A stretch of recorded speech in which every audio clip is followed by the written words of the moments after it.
Okey, jom kita mulakan. Hari ni kita nak bongkar satu benda yang kita guna setiap hari tapi mungkin tak betul-betul faham. Litar elektrik.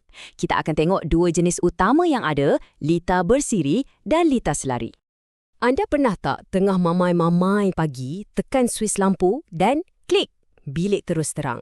Nampak macam magic kan? Sebenarnya ia bukan magic langsung, tapi sains yang sangat-sangat menarik. Dan hari ni kita akan fahamkan macam mana magic ni betul-betul terjadi.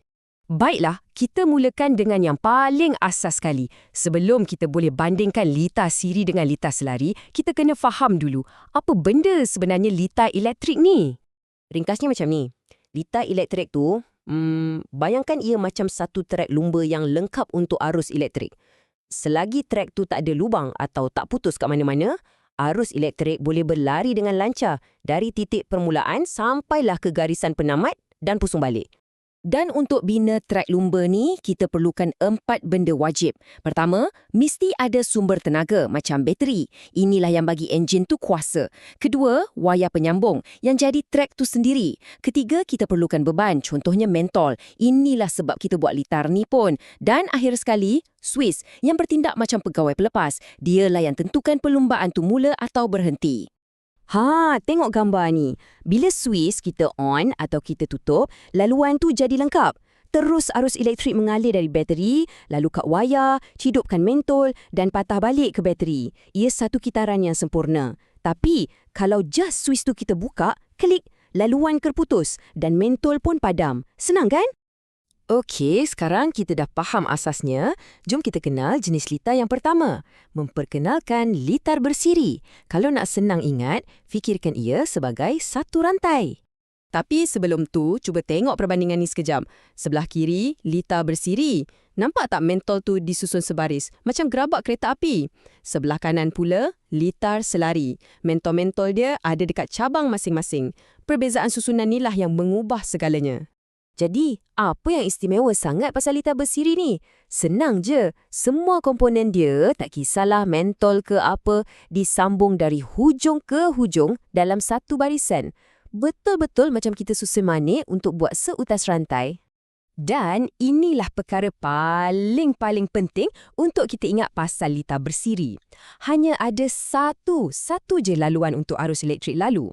Maksudnya, kalau laluan tunggal ni terputus dekat mana-mana, contohnya satu mentol terbakar, maka tamatlah riwayatnya. Seluruh litar akan berhenti berfungsi. Semua sekali padam. Baiklah, jom kita beralih pula pada lawan dia dan tengok apa bezanya. Selamat datang ke dunia litar selari. Atau kalau nak senang faham, fikirkan ia sebagai litar yang ada banyak cabang. Yang ini tak macam litar bersiri tadi. Dalam litar selari, setiap komponen disusun dalam cabang-cabang yang berasingan dan selari antara satu sama lain. Bayangkan ia macam lebuh raya yang ada banyak lorong. Arus elektrik tu macam kereta. Ia boleh pilih nak lalu lorong mana satu. Jadi, inilah kelebihan utama dia.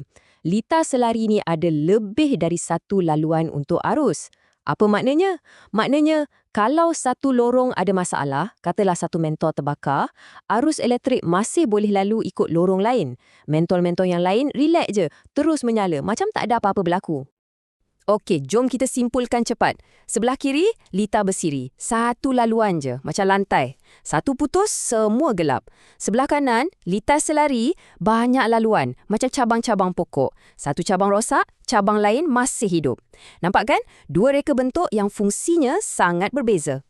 Sekarang kita masuk bahagian yang paling seronok. Macam mana saintis dan jurutera lukis semua litar ni? Takkanlah diorang nak lukis gambar bateri dan mentol betul-betul kan? Mestilah tak. Diorang guna sejenis kod rahsia. Set simbol yang khas. Jom kita belajar kod ni. Cuba tengok jadual ni. Setiap komponen ada simbol dia yang tersendiri. Contohnya, sel kering dilukis sebagai garisan panjang dan pendek. Suis pula ada simbol untuk keadaan terbuka dan tertutup.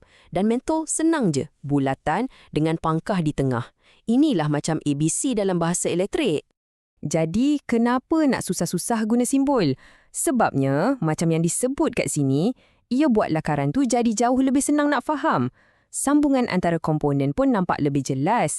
Ia buang semua serabut visual dan membolehkan sesiapa saja, tak kira kat mana, untuk baca rajah litar tu dengan tepat. Kemas, ringkas dan universal. Jom kita cuba lukis satu litar bersiri. Mula-mula, lukis simbol sel kering. Lepas tu, lukis pula simbol mentol dalam satu barisan. Kemudian, kita sambungkan semua komponen ni dengan garisan lurus. Itulah wayar kita. Akhir sekali, jangan lupa tambah simbol Swiss. Siap, senang kan? Dan inilah hasilnya. Daripada komponen-komponen yang kita nampak dalam dunia nyata, kita dah tukarkan ia jadi satu rajah litar bersiri yang kemas, mudah dibaca dan semua orang faham. Okey, untuk litar selari pula, cara lukisnya lain sikit. Kita kena fikir secara bercabang. Kita mulakan dengan lukis cabang elektrik yang pertama, lengkap dengan mentolnya. Dah siap? Okey, sekarang kita lukis cabang kedua, selari dengan yang pertama tadi. Dan proses tu digambarkan dengan sangat baik dalam rajah ni. Kita bina setiap cabang secara berasingan, kemudian kita sambungkan semula ke litar utama. Inilah caranya kita hasilkan laluan yang berbilang untuk arus elektrik. Jadi, kita dah lihat apa itu litar, dua jenis utamanya, dan macam mana nak lakarkannya guna simbol. Sekarang, masa untuk kita simpulkan idea paling besar daripada semua ni. Inilah intipatinya.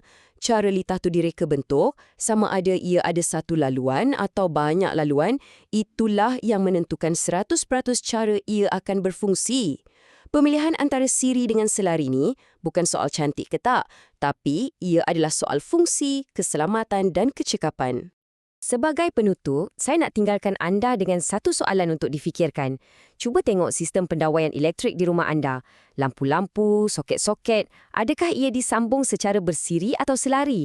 Dan yang lebih penting, kenapa agaknya ia direka macam tu? Cuba fikirkan, apa jadi kalau satu mentol di rumah anda terbakar?